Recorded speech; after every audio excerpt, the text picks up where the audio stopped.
جب تم یقین کامل رکھتے ہو پھر وہ دینے کے اسباب پیدا فرما دیتا ہے۔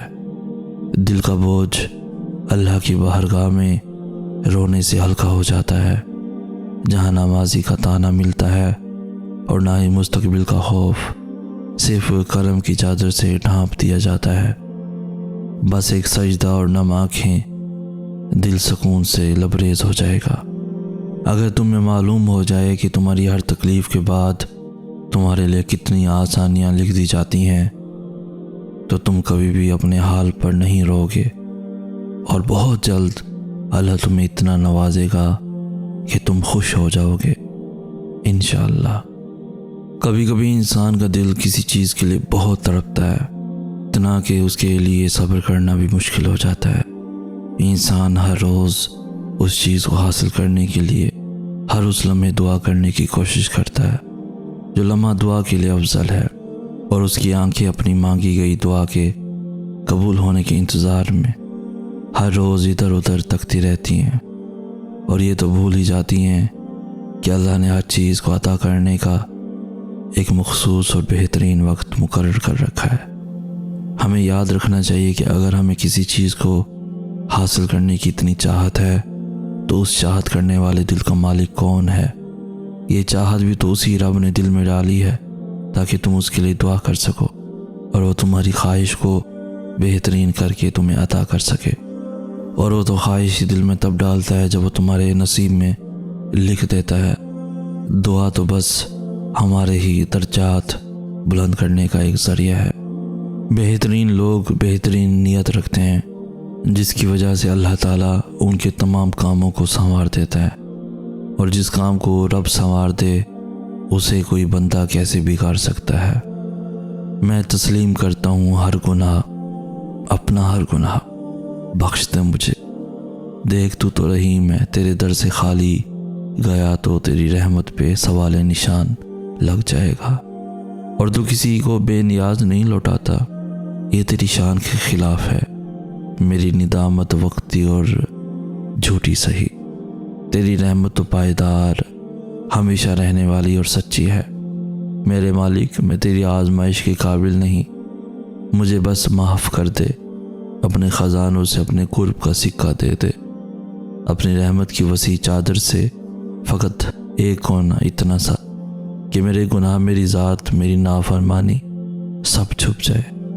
عطا کر دے میرے مولا، میں تیرے بندوں کو معاف کرتا ہوں، تو مجھے معاف کر دے، تو مجھے معاف کر دے۔ قرآن پاک میں اللہ پاک نے فرمایا ہے کہ جب بندہ بہت پریشان ہو جاتا ہے تو پھر اس کو تسلی دی گئی ہے کہ بے شک ہر تنگی کے بعد آسانی ہے۔ اللہ رب العزت کے سامنے ایسے گر گرا کر مانگیں کہ اللہ پاک آپ کی آنسوؤں کو دیکھ کر فوراً عطا کر دے۔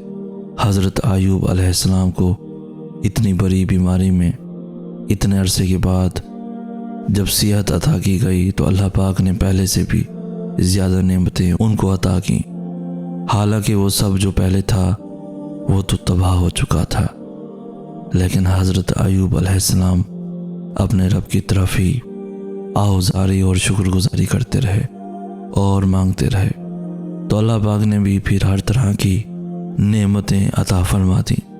ہم نے بھی ہر حال میں اسباب کو اختیار کرتے ہوئے صرف اللہ پاک کی رحمت کی طرف توجہ کرنی ہے۔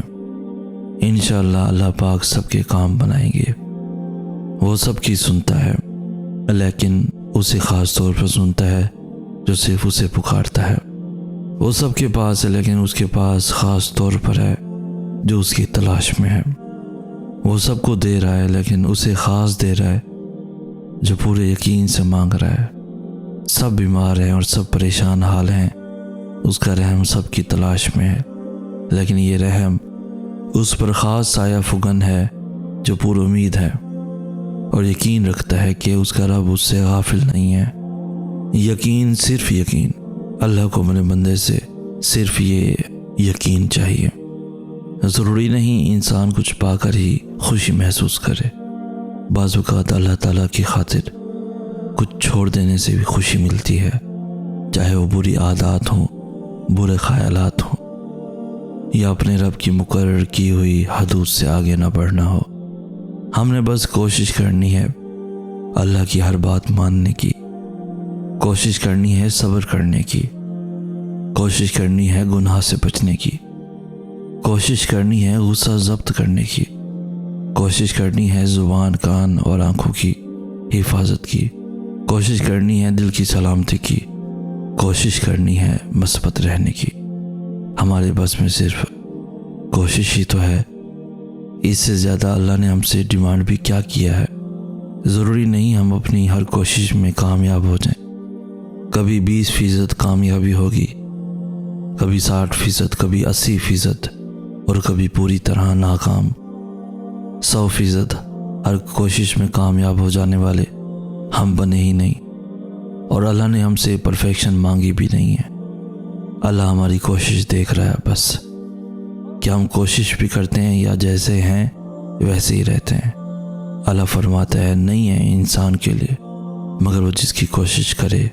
مسلسل کوشش کرتے رہنا، گر کر پھر اٹھتے رہنا، ہار کر پھر سے ہمت کرتے رہنا، کوششوں کے 100% نتائج نہ آنے کے باوجود بھی اللہ کی اطاعت کی صحیح میں لگے رہنا، یہ یقین رکھتے ہوئے کہ اللہ میری کوششیں دیکھ رہا ہے، اللہ میرا تھکنا دیکھ رہا ہے۔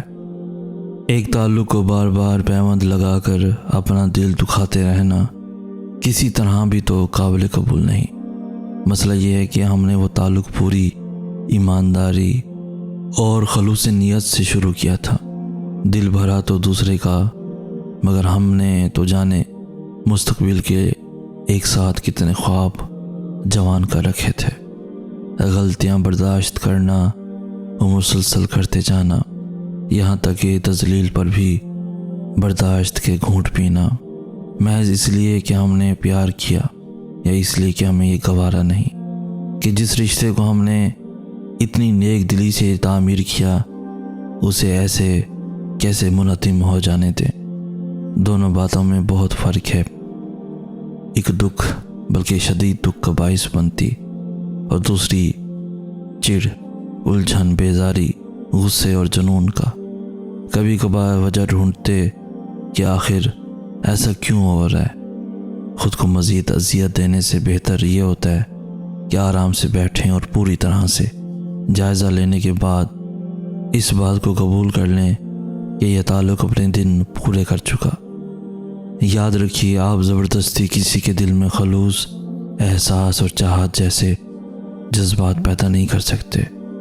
یہ مان لینا کہ ہاں ہمارے ساتھ دھوکہ ہوا، ہمارے خلوص کا قتل عام ہوا، کم سے کم ہمیں آگے بڑھنے میں مددگار ثابت ہوتا ہے۔